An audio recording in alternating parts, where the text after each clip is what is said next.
Bonjour à tous, il est actuellement 7 h du matin. Dans 1 h 30, je passe un examen extrêmement important et je suis stressée. Et pour me déstresser, j'ai décidé de lire mes poèmes. Et pour lire mes poèmes, qu'est-ce que je fais? Une vidéo YouTube. Parce que hier, je me suis couchée à 1 h du matin et là, je me suis réveillée à genre 5 h 30 pour tout préparer pour mon oral parce que je suis très mal organisée. Et là, du coup, il me reste du temps devant moi. Donc, je vais vous lire mes poèmes. Le premier s'appelle « À 20 ans, les tempêtes ». J'ai 20 ans et des éclats dans le ventre, des festins de honte, des silences qui tremblent. Je ris fort, je pleure sans bruit, je cache mes guerres dans un sourire poli. Mon corps est une mer qu'on apprend à dompter, où les vagues reviennent, affamées, fatiguées. Je me noie dans les chiffres, les miroirs, les regrets, et j'en ressors vivante à moitié. On me dit profite, on me dit ça passe, mais j'ai des nuits sans fond, des matins qui cassent. Je marche sur des rêves effilochés, je tombe, je saigne, je me relève, encore un pied. Sous les ruines de la fille que j'étais, je cherche une femme qui ose exister. Elle ne sait pas assumer son reflet, mais elle apprend lentement à ne plus le haïr. Un jour peut-être, j'aurai la paix, non pas celle qu'on trouve, mais celle qu'on crée, car grandir, c'est tenir bon dans le flou, et croire en soi quand plus rien n'y croit pour nous. Voilà, premier poème. Alors, je lis très mal les poèmes, je ne suis pas... Et puis même mes poèmes ne sont pas parfaits, je ne suis pas poète. Juste, je les aime bien, donc... Voilà. Alors, celui-là, je l'ai appelé « Celle qui porte les orages ». J'étais enfant quand la terre a grondé. Les autres jouaient dans la rosée du matin. Moi, j'apprenais à parler la langue du feu. On m'a confié des vérités trop lourdes, des visions trop vastes pour mes mains d'enfant. Alors j'ai grandi de travers, avec des racines dans la douleur et des fleurs qui s'ouvrent à contre-saison. Autour de moi, les visages sont clairs, intacts, pleins d'un temps qu'ils ne savent pas fragile. Ils me regardent sans voir les éclats sous ma peau, et je sens dans leurs yeux ce doux poison, la pitié ou le doute. Ils ne savent pas que j'ai vu la fin avant le début, que j'ai appris à danser sur les ruines, avec un cœur qui tremble encore du tonnerre. Alors je me tais, je m'invente des mondes où la peine a un sens, où mes cicatrices sont des constellations. Je me tiens droite, même fêlée, comme une statue qui saigne en silence. Mais parfois, le miroir murmure trop fort. Leur jugement s'infiltre dans mes veines, et je deviens mon propre tribunal. Je m'accuse d'être autre, d'être trop vivante pour leurs yeux d'aveugle. Pourtant, dans le secret de mes ombres, je sais. Je sais que grandir, c'est survivre à ce qu'on ne dit pas, que comprendre seul, c'est porter en soi une sagesse ancienne. Et si nul ne peut me rejoindre, alors j'accepterai la solitude comme un manteau de lumière, car même seul, je contiens l'univers. Voilà, c'était le numéro 2. Et ils sont un peu gênants en vrai. Là, je les relis, je me dis, c'est un peu gênant. Ouais, ma chemise est terrible, je sais, les frères. Mais écoutez, j'ai que ça pour passer mon oral. Et c'est un peu gênant, mais on juge pas, d'accord. C'est mes émotions, c'est mes pensées. Ok, celui-là, il s'appelle La fille aux éclats d'aube. Alors, une fille est née un soir d'orage, quand la lune s'est fendue en deux. Le vent chuchotait déjà son nom, dans la langue des âmes fatiguées. Elle n'a pas pleuré, elle a seulement regardé le monde, et le monde a détourné les yeux. Depuis, elle marche entre deux rives, celle des vivants trop bruyants, et celle des ombres, trop douces. Dans ses poches, elle garde des pierres de silence pour alourdir son cœur quand il veut s'envoler. Souvent, elle rêve de disparaître, ne pas mourir, mais revenir, là où les âmes se reposent avant d'apprendre à être. Elle disait, si la vie est une mer, pourquoi nage-t-on encore quand on a si froid depuis l'enfance? Mais les étoiles veillaient. Elles l'ont vu lutter, encore, et une d'elles, un soir, lui a murmuré « Tu ne comprends pas encore, petite flamme.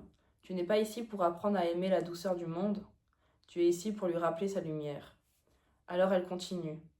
Elle trébuche dans la boue des jours, elle pleure dans le ventre de la nuit, mais quelque chose d'invisible la retient, comme un fil d'or noué au fond du cœur. Et parfois, au détour d'un matin, elle sent dans l'air une paix fragile, une promesse minuscule mais vraie, celle qu'un jour tout ce poids deviendra poussière d'étoiles, et qu'on dira d'elle dans les cieux, c'était la fille aux éclats d'aube, celle qui portait la douleur du monde sans jamais éteindre sa lumière. Voilà. Voilà. Bon, celui-là, il était pas gênant. Celui-là, je le trouve vraiment gênant de zinzin. Mais voilà. Oh. Ah, celui-là, il s'appelle Chuter. J'aime trop lui. C'est mon deuxième préféré. Je vais vous le dire. Chuter. Parfois, je ferme les yeux et je tombe. Pas une chute brutale. Une longue, lente descente, comme si le monde me laissait enfin partir. Le vent s'invite, fend mes cheveux, me gifle le visage jusqu'à ce que j'oublie qui je suis. L'air me traverse, m'arrache la peau, et dans ce froissement, tout ce que j'ai porté s'envole. Je sens mes larmes se détacher, elles filent vers le haut, petites perles en révolte contre la gravité. Mon corps, lui, s'abandonne, et je ne retiens plus rien. Les bruits disparaissent, il ne reste que ce sifflement pur, le vent, ce Dieu qui me dépouille et me rend légère. Chaque seconde s'étire, chaque mètre avale un souvenir. Je glisse entre les airs, et plus je tombe, plus je me défais de moi-même. C'est beau d'une beauté qui fait mal, un calme qui crie, un vertige qui berce. Je n'ai plus de direction, plus de nom. Je suis le mouvement, la vitesse, la délivrance. Et dans la chute, il n'y a plus de peur, seulement cette vérité nue. Je ne touche plus la terre, et pour la première fois, je respire. Voilà. Ensuite, celui-là, il s'appelle Quand vient la fin. Celui-là, il a un peu aucun sens. Mais enfin, moi, je le comprends parce que c'est mes rêves perso de zinzin, mais il n'a pas trop de sens, mais je l'aime bien. Puis je trouve que je l'ai bien écrit. Donc voilà. Quand vient la fin. Je sens les sirènes dans le vide. Un écho de fin qu'on laisse bruire derrière les portes fermées. Je suis assise dans ma chambre, où même les ombres semblent attendre.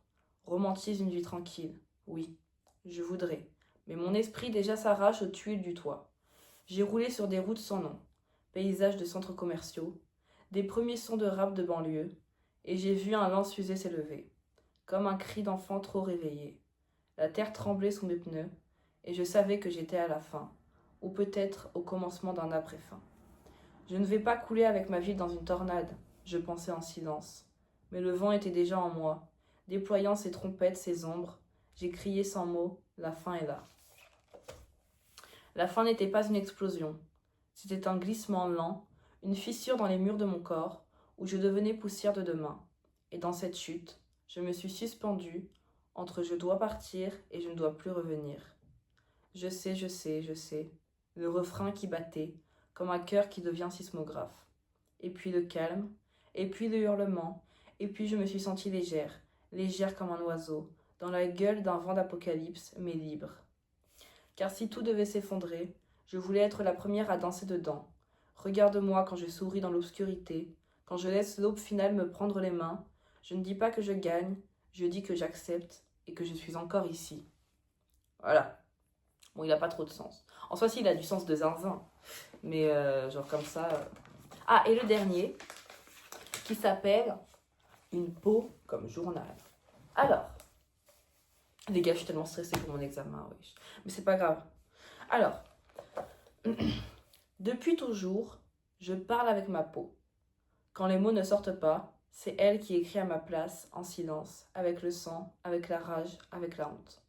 Mon corps sait tout de moi. Il a gardé les nuits sans voix, les colères avalées, les chutes qu'on ne voit pas.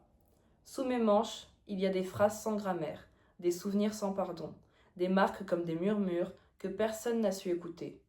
J'ai longtemps cru que c'était ma faute, que j'étais faite pour me faire mal, que j'étais née trop sensible, trop lucide, trop vivante. Mais parfois, je regarde mes cicatrices comme on regarde un ancien alphabet. Elles me parlent encore, elles disent « tu as survécu ». Ce n'est pas beau, ce n'est pas héroïque, mais c'est réel. C'est la seule vérité que j'ai su écrire quand le monde m'a coupé la parole. Et peut-être qu'un jour ma peau se taira, peut-être qu'elle n'aura plus rien à dire, peut-être que je saurai parler autrement. Mais en attendant, je la regarde, et je lui dis merci d'avoir crié quand moi je ne pouvais plus.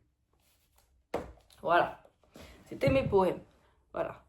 Pourquoi je vous lis ces poèmes? Parce que déjà, ça me détend avant mon examen. De deux, parce que je me suis dit pourquoi pas en vrai. Genre, j'écris des poèmes depuis que j'ai genre 10 ans. Et là, pour une fois, je trouve qu'ils ressemblent un peu à quelque chose. Bon, même si c'est un peu gênant et que c'est pas parfait, que je ne suis pas poète et que je sais pas lire les poèmes. Pour une fois, je trouve que ça ressemble à quelque chose. Et je me suis dit, putain, j'ai envie de partager mes poèmes. Là, je les aime bien.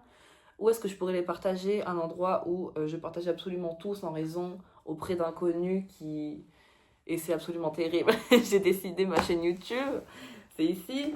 Et pour la première fois, je fais une vidéo à 7h du matin. Et en plus, vu que j'étais stressée, je me suis dit, bon, qu'est-ce qui me déstresse d'habitude? Faire des vidéos YouTube. Enfin, faire mes vidéos où juste je me confie de zinzin. Donc voilà, les gars. C'était mes poèmes, lol. Bon, maintenant, il faut passer mon examen. Ah, voilà, allez, bye!